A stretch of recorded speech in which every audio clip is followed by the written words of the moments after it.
तो बेटा इस वीडियो में हम देखेंगे डिटेल्ड एक्सप्लेनेशन, डिटेल्ड ट्यूटोरियल कि भैया हमें एमसीसी की काउंसलिंग में बैठने के लिए रजिस्ट्रेशन वगैरह करना कैसे है, क्या क्या ज़रूरी चीज़ें हैं जो ध्यान में रखनी है। बहुत ध्यान से तुम लोग ये वीडियो को समझोगे क्योंकि और अपने फ्रेंड से शेयर करोगे, क्योंकि जो लोग भी बैठ रहे हैं मेक श्योर करेंगे बेटा गलती नहीं करेंगे, क्योंकि बहुत मेहनत से हम लोग नंबर लेके आते हैं और हमें जो इस प्रोसेस में कोई गड़बड़ी नहीं करनी है, नहीं तो जो प्रोसेस है हमारा कैंसिल वैंसिल होने का बहुत झंझट रहता है। तो अब तुम क्या करोगे, अपने लैपटॉप या फिर जो भी तुम्हारा आईपैड या टैबलेट है उसमें आप अपने ब्राउजर पे जाएंगे, ठीक है, और आप लोग टाइप करेंगे mcc.nic.in। जैसे ही तुम mcc.nic.in टाइप करोगे तुम्हारे पास एक ये विंडो खुल के आएगी, ठीक है। तो तुम्हें यहाँ पर एक ऑप्शन सर्च करना है जहाँ पे क्लियर कट नीले कलर से लिखा होगा new registration for UG counselling 2026, ठीक है। हमें इस पे क्लिक करना है। आपके पास एक पॉपअप आएगा जिसमें वो बोलेगा that you will be redirected to external website, ठीक है। हमें इस पे ओके क्लिक करना है। जैसे ही हम इस पे ओके क्लिक करेंगे हमारे पास एक नई विंडो जो है खुल के आएगी। अब इसमें क्लियर कट यहाँ पे लिखा हुआ है कि this process is for NEET UG counselling for MBBS, BDS, BSc nursing, ठीक है। हमें ये ऑप्शन सेलेक्ट रखे रखना है और हम अपना नीट यूजी का रोल नंबर, पासवर्ड वो रेडी रखेंगे। अब इम्पॉर्टेंट इंस्ट्रक्शंस तुम लोग ध्यान में रखोगे। सबसे पहली चीज तो पासवर्ड को बिल्कुल सावधानी से कॉन्फिडेंशियल ही रखना है, किसी से शेयर नहीं करना है, ठीक है। सेकेंड ऑप्शन में उन्होंने बोला है कि भैया अपना पासवर्ड समय समय पर चेंज करते रहो ताकि जो है कहीं से भी तुम्हारा ये हैकिंग या फिशिंग वाली जो चीजें हैं उनसे तुम बच सको। फिर क्लियर कट लिखा है कि आप अपना पासवर्ड, ओटीपी किसी को शेयर नहीं करेंगे, लॉगिन आईडी भी पासवर्ड किसी को शेयर नहीं करेंगे। ओटीपी सिक्योरिटी के लिए उन्होंने बोला है that strongly recommended that the OTP sent to the applicant for any activity must not be shared with anyone। किसी को नहीं बताना है, चुपचाप सावधानी से अपना काम करना है। सेशन सिक्योरिटी बेटा इन्होंने बोली है कि जब तुम्हारा इस पेज पे, इस वेबसाइट पे अपना काम हो जाएगा तो भैया लॉग आउट कर दो, किसी को मौका मत दो कि वो तुम्हारा जो पेज है ओपन करे या कोई भी तुम्हें किसी भी तरीके से हार्म पहुंचा सके, ठीक है। अब फॉर न्यू कैंडिडेट रजिस्ट्रेशन है, अगर हम नए कैंडिडेट हैं जो कि हम हैं, है ना, तो हम क्या करेंगे, इस पे न्यू कैंडिडेट रजिस्ट्रेशन पे क्लिक कर देंगे। तो जैसे ही आप न्यू कैंडिडेट रजिस्ट्रेशन पे क्लिक करेंगे एक और विंडो जो है तुम लोग के सामने खुलकर आएगी। अब इसमें यहाँ पर क्लियर कट बहुत ध्यान से जो मैं समझाती जाऊंगी समझते जाना। सबसे पहले इन्होंने इंस्ट्रक्शंस दिए हैं, तो instructions and procedure for online counselling. तो देखो सबसे पहला पॉइंट है I have gone through and understood the content of the information brochure and the eligibility criteria prescribed therein. I shall abide by the rules of governing the counseling, seat allotment and admission process of MCC। हमें सारे rules regulation हम follow कर रहे हैं and हमने carefully समझ लिया है जो भी उनके इंफॉर्मेशन ब्रोशर में लिखा हुआ था। Secondly, I understand that during verification of documents at the time of reporting, if any discrepancy is found in the original document, my allotted seat will be cancelled। बोल रहे हैं अगर कुछ भी मतलब जिस समय पर आप रिपोर्ट करेंगे अपने इंडिविजुअल रिस्पेक्टिव कॉलेजेस में जाकर, अगर कोई भी भैया गड़बड़ फाइंड आउट हुई तुम्हारे डॉक्यूमेंट्स में, कैटेगरी में, सब कैटेगरी में, डेट ऑफ बर्थ में, तो आपका जो कैंडिडेचर है, आपका जो अलॉटेड सीट है वो कैंसिल हो जाएगा। तो हमें ये वाला रिस्क नहीं लेना है, इसलिए हम हमारी जो भी इंफॉर्मेशन जो हम प्रोवाइड करेंगे वो एक्यूरेट, बिल्कुल सही और ऑथेंटिक होनी चाहिए। फोर्थ पॉइंट देखो, I declare that I will not disclose और शेयर माई पासवर्ड और one time password with any one by any mean. हम अपना पासवर्ड या फिर ओटीपी किसी से शेयर नहीं करेंगे एंड सख्त तरीके से कॉन्फिडेंशियलिटी मेंटेन करके रखेंगे। Then I am solely responsible for safeguarding my password and OTP. Neither the MCC nor the NIC shall be responsible for any misuse arising from their disclosure। बोल रहे हैं मैं अपने पासवर्ड और ओटीपी की खुद जिम्मेदारी ले रहा हूँ या ले रही हूँ, और अगर कुछ भी गड़बड़ होती है, ठीक है, तो ये सब मेरी ही वजह से होगा, तो भैया गड़बड़ नहीं करनी है। फिर I am aware of the fee, bond condition etcetera etcetera and I am interested in and know that MCC has no role to play in that. मतलब हमें पता है किस कोर्स की क्या फीस है, क्या मुझे बॉन्ड है, किस कॉलेज का क्या क्या सीन है, उस हिसाब से वो मैंने सब चीज़ें जो हैं देखभाल के ही मैं अपना प्रायोरिटी लिस्ट, चॉइस फिलिंग वगैरह करूँगा या करूँगी. Then, I have read and understood the counseling scheme, information bulletin, and FAQs and rules and regulations of MCC, and I undertake to abide by them. मैंने सब चीज़ें, सारी चीज़ें अच्छे से पढ़ ली हैं और मैं रिस्पॉन्सिबिलिटी लेता हूँ कि भैया मैं सब चीज़ें फॉलो करूँगा या करूँगी. I further confirm that I have understood the procedure of refund and that I will not initiate any chargeback claim in respect for the counseling fee or security deposit paid by me for participating in medical counseling process.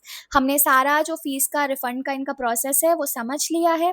हम ज़बरदस्ती इनको परेशान ऐसे वैसे नहीं करेंगे कि भैया इन पे ही क्लेम डाल दिया कि हमारी फीस ऐसे वैसे जब्त कर ली है, तो वो चीज़ हम ध्यान में रखेंगे. फिर बेटा पासवर्ड पॉलिसी में आप याद रखेंगे, कभी कभी ऐसा होता है ना कि हम पासवर्ड डालते हैं, एक्सेप्ट ही नहीं हो रहा, तो बेटा इनका क्राइटेरिया आपको फुलफिल करना रहेगा. तो आपका पासवर्ड 8 से 13 कैरेक्टर का होना चाहिए, ठीक है. और आपके पासवर्ड में एक कैपिटल लेटर, अपर केस मतलब कैपिटल लेटर, और एक लोअर केस अल्फाबेट होना चाहिए. Password must contain at least 1 numeric value, कोई भी एक 0 से लेके 9 तक वैल्यू डाल देना उस पासवर्ड में, और एक स्पेशल कैरेक्टर जो इन्होंने यहाँ पे दिखा रखा है, कोई भी एक कैरेक्टर का कॉम्बिनेशन बना के तुम्हें इन सब चीज़ों को मिला के एक बढ़िया सॉलिड पासवर्ड बनाना है. उसके बाद अब ये बोल रहे हैं जो चेंज पासवर्ड अगर आपको करना है तो आप अपने पासवर्ड, अपने जो भी साइन इन करेंगे वेबसाइट पर जाके, उसमें आप चेंज पासवर्ड वाले बटन पे क्लिक करेंगे, पुराना पासवर्ड डालेंगे और पुराना पासवर्ड डालने के बाद आप नया पासवर्ड डालेंगे एंड उसको कंफर्म करेंगे. एंड जब आप नया पासवर्ड डालेंगे और कंफर्म्ड पासवर्ड डालेंगे तो दे शुड मैच, ठीक है. तो आपका पासवर्ड जो है वो चेंज हो जाएगा. तो इसके लिए तुम्हें परेशान होने की कहीं पे भी ज़रूरत नहीं थी. बहुत बेसिक चीजें हैं जो तुम खुद भी कर सकते हो.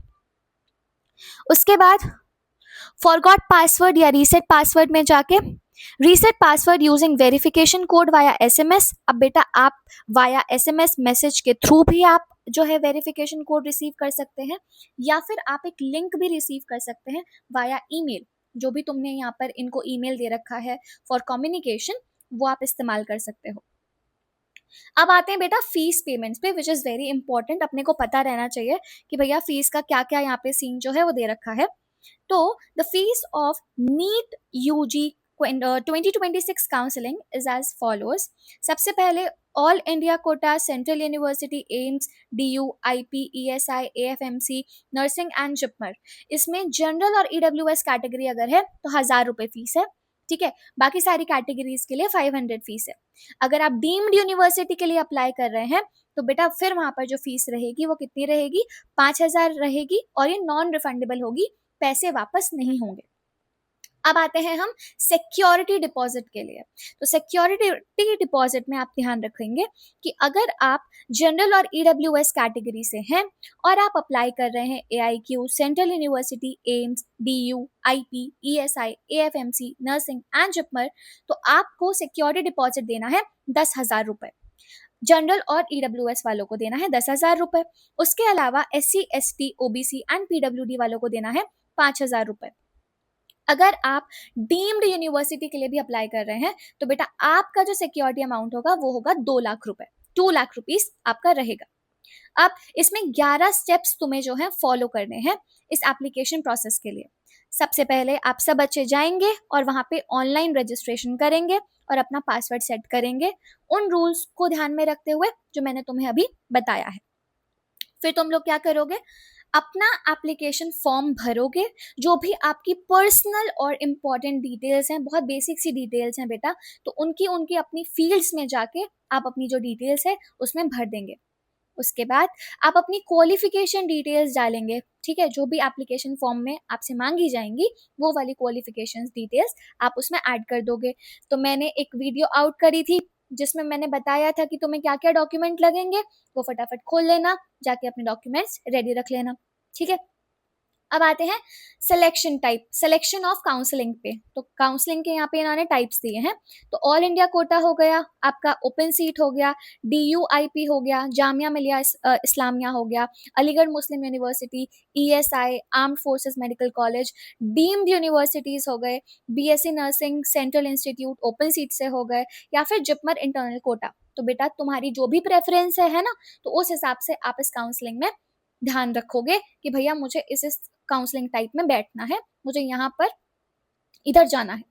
अब बोल रहा है स्कैन डॉक्यूमेंट्स जो है वो आपको हमें क्या चाहिए, तो बोल रहा है किस लिए, रजिस्ट्रेशन प्रोसेस के लिए बेटा। बैंकिंग डिटेल्स में आप क्या रखेंगे, कैंसल्ड चेक या फिर बैंक की पासबुक, या फिर आप रखेंगे ऑनलाइन बैंक का स्टेटमेंट जिसमें आपका अकाउंट नंबर, IFSC कोड, आपका नाम, सारी बेसिक डिटेल्स दिखनी चाहिए।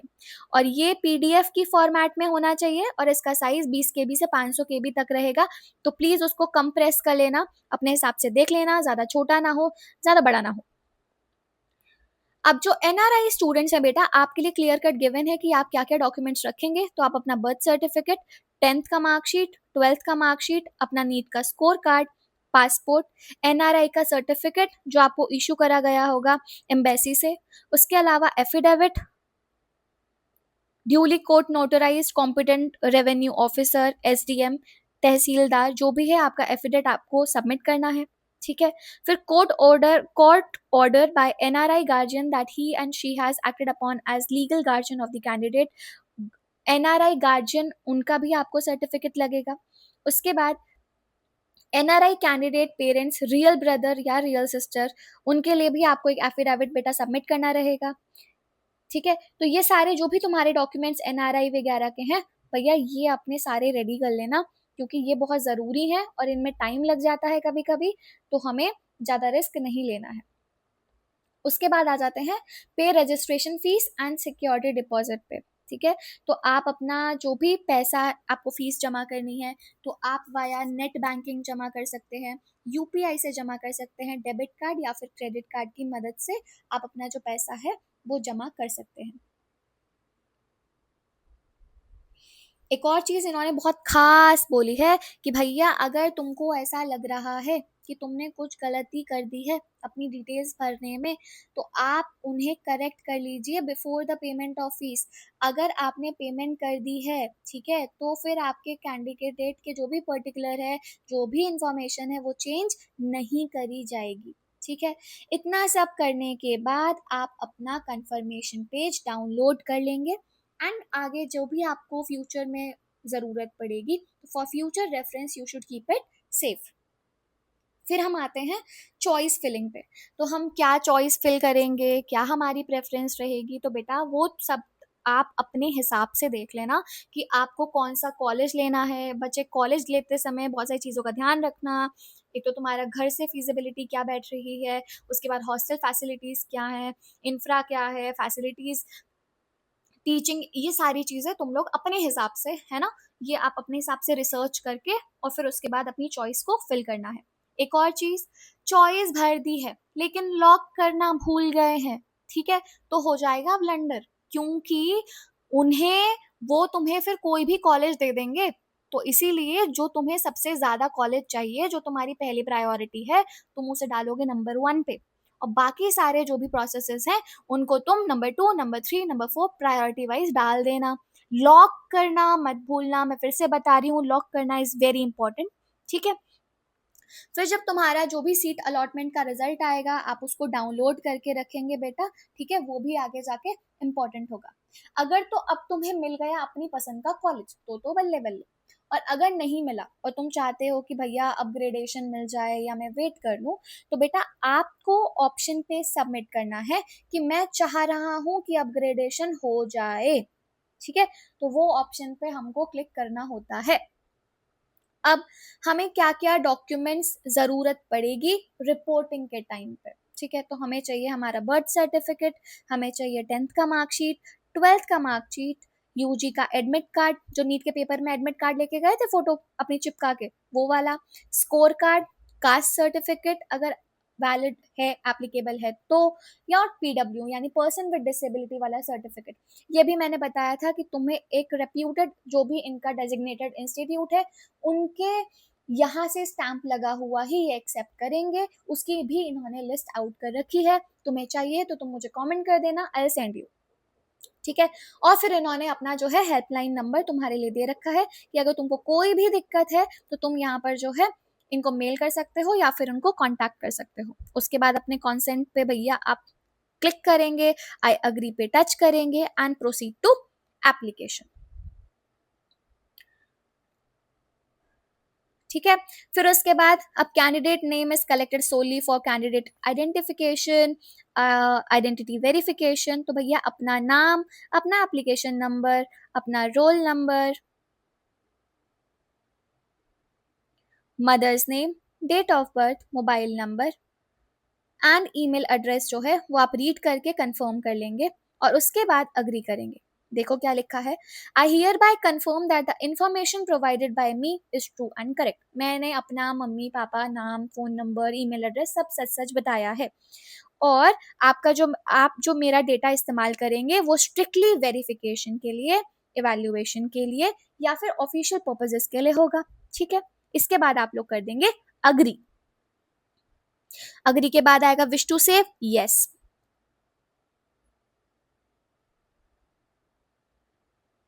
ठीक है। अब जब विश टू सेव पे आ जाओगे तो बेटा फिर आपका आएगा कैंडिडेट, न्यू कैंडिडेट रजिस्ट्रेशन। तो भैया आप अपना क्या डालेंगे बच्चे, आप अपना रोल नंबर, एप्लीकेशन नंबर, अपना नाम, अपनी मम्मा का नाम, date of birth and security pin जो तुम्हें नीचे दिख रहा है ये वाला आप डालेंगे एंड आप सबमिट करेंगे। ठीक है। ये करने के बाद जो तुम्हारा प्रोसेस है रजिस्ट्रेशन का वो हो जाएगा कंप्लीट। इसके बाद आगे क्या करना है उसके लिए मैं मिलूंगी तुम्हें अगली वीडियो में। Till then take care and bye bye.